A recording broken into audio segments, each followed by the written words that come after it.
Welcome to the capital city of Morocco, Rabat. One of the hidden gems of Morocco, a place that not enough people know about, a city with a population of almost 2 million people. Definitely the busiest I've seen Rabat. In today's adventure we embark on a journey through Rabat's culinary delights during the holy month of Ramadan. From savoury Moroccan food like mahouda, which is similar to the British fish and chips. It's like fish and chips in England, but Moroccan style. To exploring a bakery steeped in a century of tradition and mum approved, of course. And this one is the only one that is mum approved. Mum approved. Mum approved here in the Medina, of course. We'll also be seeing what the true hustle and bustle of the last minute preparations before Iftar look like. At least 100 people here just queuing up, getting their last bit of dessert. Just over there, wow. But the highlight of our day awaits us, a gracious invitation to experience an authentic Moroccan iftar in a stunning, uniquely designed Moroccan home. Every corner whispers tales of Moroccan heritage and hospitality, promising an evening to remember. This is where they've set the food up for us just here, guys. Wow, this is so beautiful. This house is just gorgeous. It's like really amazing. I feel like I'm in a palace. And also, Aya meets her first ever friend here in Morocco. Beautiful. Oh, thank you. Ramadan is the holiest month in Islam worldwide. It is a period of fasting, spiritual reflection and increased devotion. During this month, Muslims don't have anything to drink or eat from dawn until sunset. The fast is broken each evening with a meal called Iftar and begins again before dawn with suhoor. Ramadan is not only a time of physical discipline, but also a time for increased prayer, Quran recitation, charity and acts of kindness. If you're new here, welcome to the channel. My name is Yad and I'm from the UK, and I've filmed over 50 videos here in Morocco showing you the true beauty of this country. So don't forget to subscribe so you don't miss out on any future videos. Let today's adventure begin. Mom actually is, Mom's right cooking now. it? Exactly. Oh my god. Mom is preparing for it. So you heard it, guys. We need to get on with it because his mom's cooking for us, so we don't want to keep her waiting. It's currently almost Iftar time. It's 5:45, and Iftar is literally in 1 hour time. So what would you say the mood is like right now in the area? Are people really hungry? Just closing all the shops? Yes, of course. Well, people now are like, rushing to the markets, getting, all the little, things last needed, bits. the last bits needed for the iftar table. Mm-hmm. And as of since we're fasting, we're craving everything. Everything and anything. You can see the hustle and bustle right behind me. It's definitely the busiest I've seen Rabat. Just a few minutes before Iftar.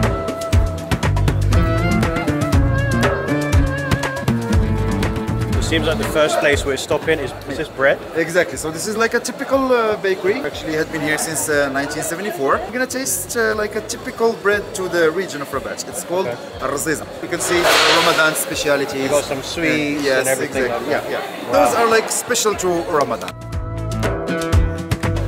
So what you see here behind me, guys, is the hustle and bustle of the last few minutes before Iftar. As you can see, we've got quite a few people queuing up here, getting their delicacies, their sweet, last bit of bread. And what is your favourite thing, would you say, for Iftar? I like especially the briwat and the pastilla. Okay. The moms are the best, of course. Let me know in the comments, guys, what is your favourite dish to open your fast with?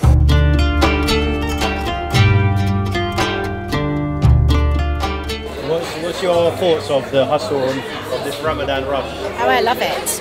It's just so much life and vibrancy in it. It's really amazing. So this is actually Raziza, Raziza. Exactly, and this is a typical bread to Rabat. Of course, they put some honey on it. Okay. It's a dough that they keep stretching and pulling until you obtain like those super thin wires. As you can see, it's like exactly, it's like making noodles. Yeah, I was gonna say it looks like vermicelli. Exactly. Right, please. I have the honors, and how do I just? I just take a little slab. Exactly. Break it apart. Be careful. It must be probably. Has it got honey in it? Yeah, it got like a little bits of honey.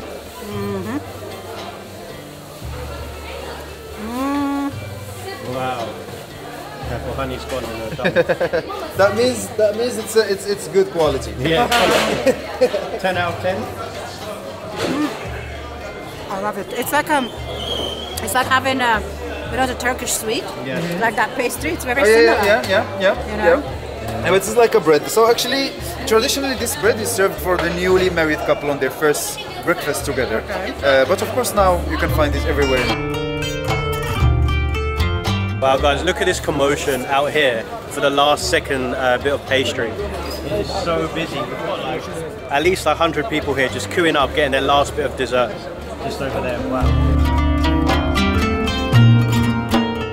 Wow, we are now heading down what seems like some narrow alleyways and very, very Moroccan style.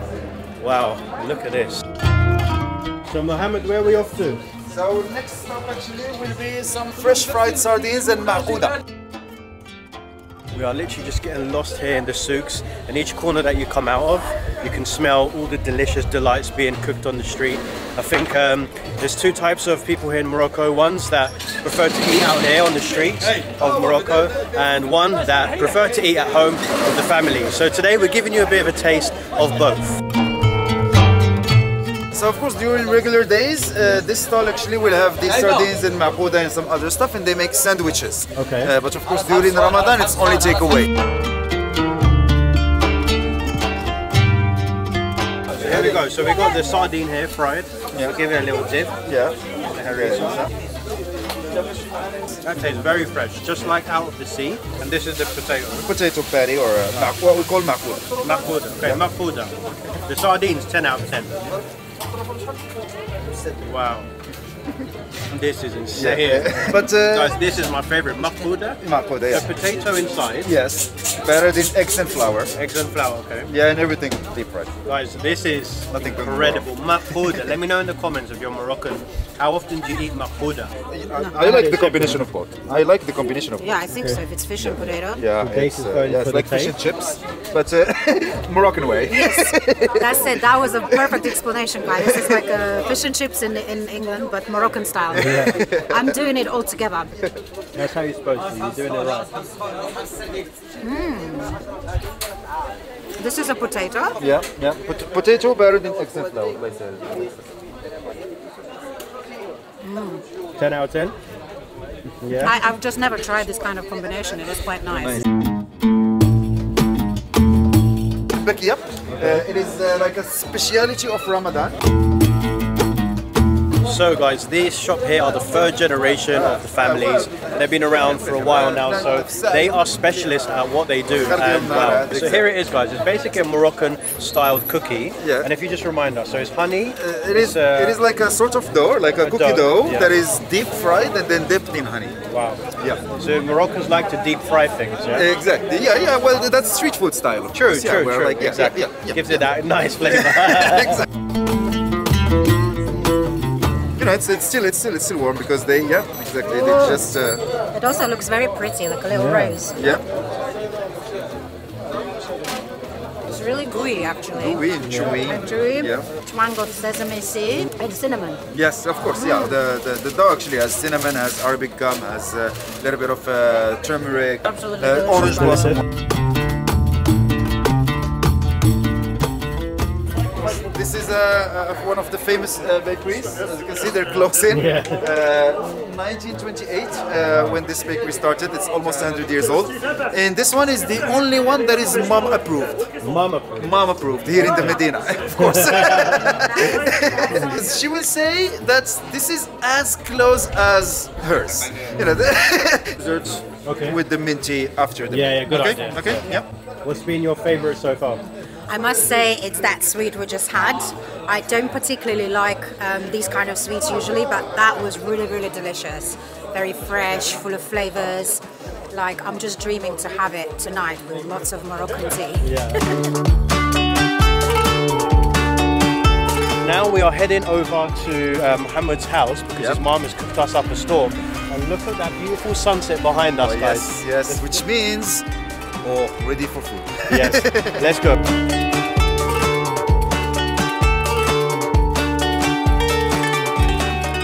Well, here we are, guys. We have just made it to the legend Mohammed's house. And wow, what a beautiful drive on the way. Did you see that sunset? Oh yeah, the sunset. It was magical. Yeah. Just on time, guys. You can hear the call to prayer behind me, and that is the official iftar time that everybody can eat.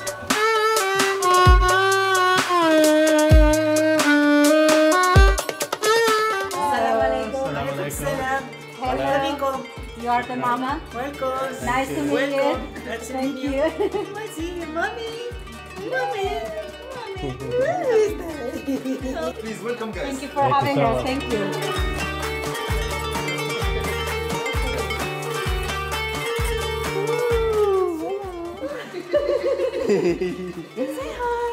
So here we are, we've officially made it inside Mohammed's house, and Mohammed also has a beautiful baby daughter as well. She is 10 months old, so a couple of months more than I am. And it seems like they are enjoying together.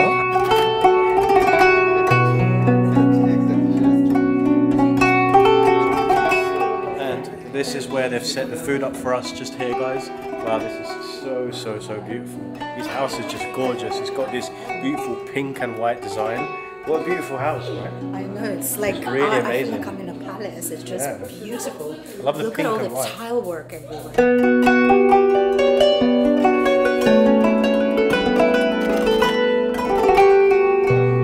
Aya is really happy. She just met a new friend. Mohammed has a 10-month-old daughter. Aya is 8. At first, they were just staring at each other, but I hope it's going to turn into a little friendship today. So now we're going to head into this beautiful area, and we're going to have our, thank you so much, shukran. Shukran.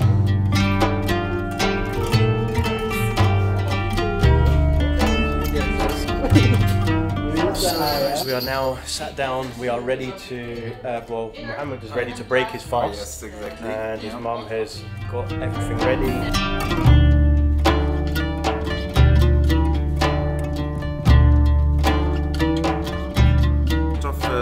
Shrimp or prawn soup with some vegetables and noodles. We have down there pastilla. This is like chicken and almond pastilla. Okay. Those are briwat. We have 3 kinds of briwats. We have 2 types of tagines. This is kebab maghdour. Okay. If I want to translate it, it's gonna be betrayed kebab. Betrayed. Betrayed kebab, like a kebab that should have gone on skewers and be barbecued, but we betrayed it and we put it in a tagine.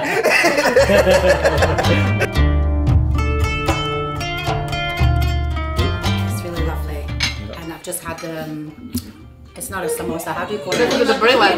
Yeah, it's really fresh. It's amazing. So guys, we're going to try this, which is briwat, which is basically, it looks like a samosa, but it's not a samosa, it's the Moroccan style.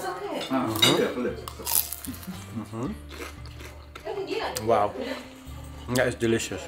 It's a very interesting taste because it's chicken and almonds together. Chicken and almond? Yeah. Sweet and savory. Yeah, so this is not something that you can, that you'd expect. But I think it goes very well together. Guys, I have to say this is definitely one of the most interesting dishes I've had so far in Morocco. With chicken and the almond, it's a very strange taste because you got the sweet and the savory, but it's actually delicious. Yeah. I actually really like it.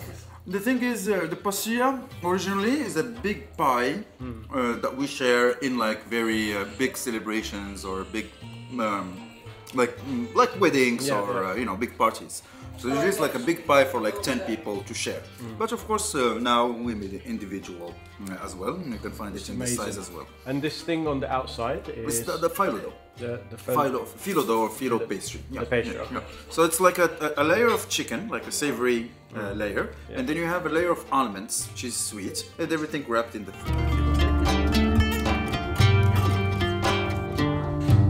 So the key is, guys, when you are fasting and you have a big meal like this, is not to go too fast and too crazy. Exactly. And why is that? You don't want to overdo it, of course, because you try to stretch the eating window as much as possible. Yeah. That's the ideal. That's the ideal actually, because if you overdo it, and if you, of course, like especially water, for example, since you're thirsty the whole day. Yeah. Like if you drink too much water, you will, You get stuffed. Exactly. Yeah, Get stuffed yeah. pretty easily. And are you waking up as well in the morning? Yes, have personally, that there's a lot of people actually will wake up to have a meal. Yeah. But I wake up just for water and prayer. It's enough, yeah. But actually, people try to fit in 3 meals at night, from between sunset and sunrise. Tough. So we'll have usually like the iftar meal, and let's say after the Isha prayer, after the last prayer, another meal. They will go probably to sleep for 2 or 3 hours, then wake up again at like 4 for another meal. That's too much. That's way too much. I think I do basically like this meal, probably like a little snack before going to sleep. And let me know in the comments, guys, if you're also fasting and you're here in Morocco. What is your... Whoa. That's the main guest, guys.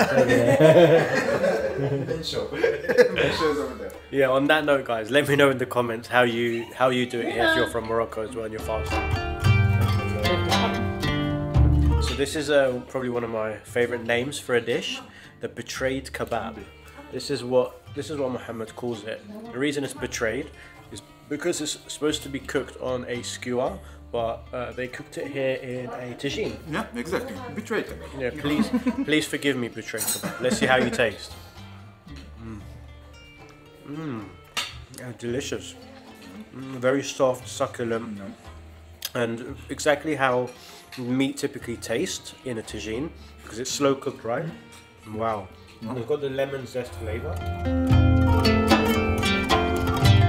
Really special experience just to sit like that and have iftar with a local family here in Rabat. Really nice people, nice food, just nice chilled out atmosphere. And I had a little friend.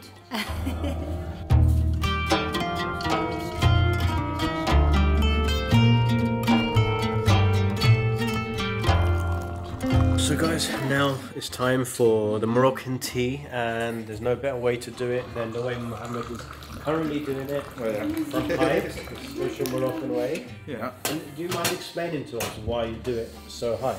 No, it's a natural movement. I grew up doing this. Yeah. There is a lot of different sayings or theories about it. Some people will say, to cool it down or to air it a little bit. Yeah, it's just like a thing that we exactly it looks cool.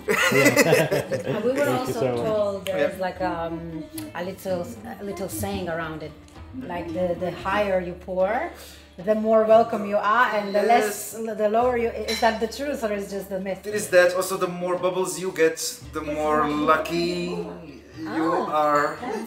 That's a new one. That's a new one. For me. Yeah, There's many different interpretations and sayings. There's also a theory that says that in the Sahara Desert, since it's the tea culture, it's much more, deeply rooted in there. They keep actually pouring the tea until they form like a super thick layer of foam. And since in the Sahara Desert, most of the sitting is outside. So, maybe sand can be blown to your cup of tea. The foam actually helps catching all that sand, and when you're drinking actually your tea, basically it's you're getting just the liquid and all the sand and the foam stays on top. But as I said, all those are Many tales. many tales. It's it looks cool. That was the best one. I like that one. I like that. That was a good one. Well, cheers everyone. Cheers, Saha, guys. as we say. Saha. Saha. Thank you for having us in your home. Marhaba, Thank you, marhaba. Mama. Our pleasure. Thank you so much.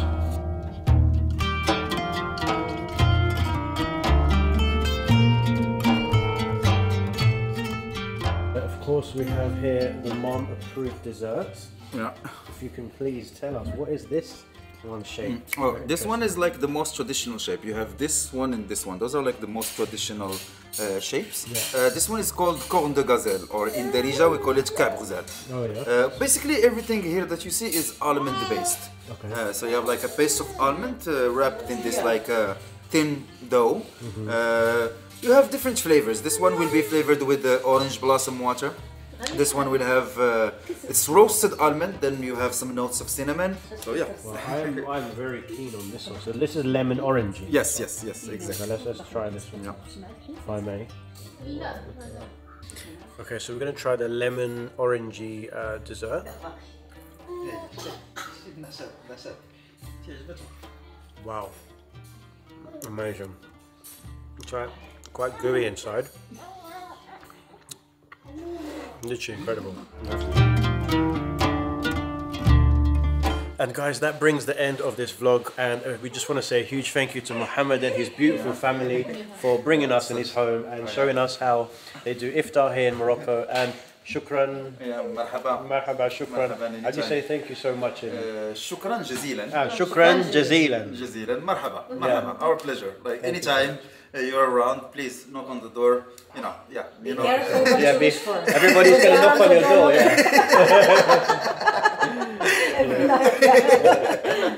On that note, guys, thank you so much for watching, and we'll see you on the next video here in the beautiful country of Morocco, and especially Rabat. Good night. Bye.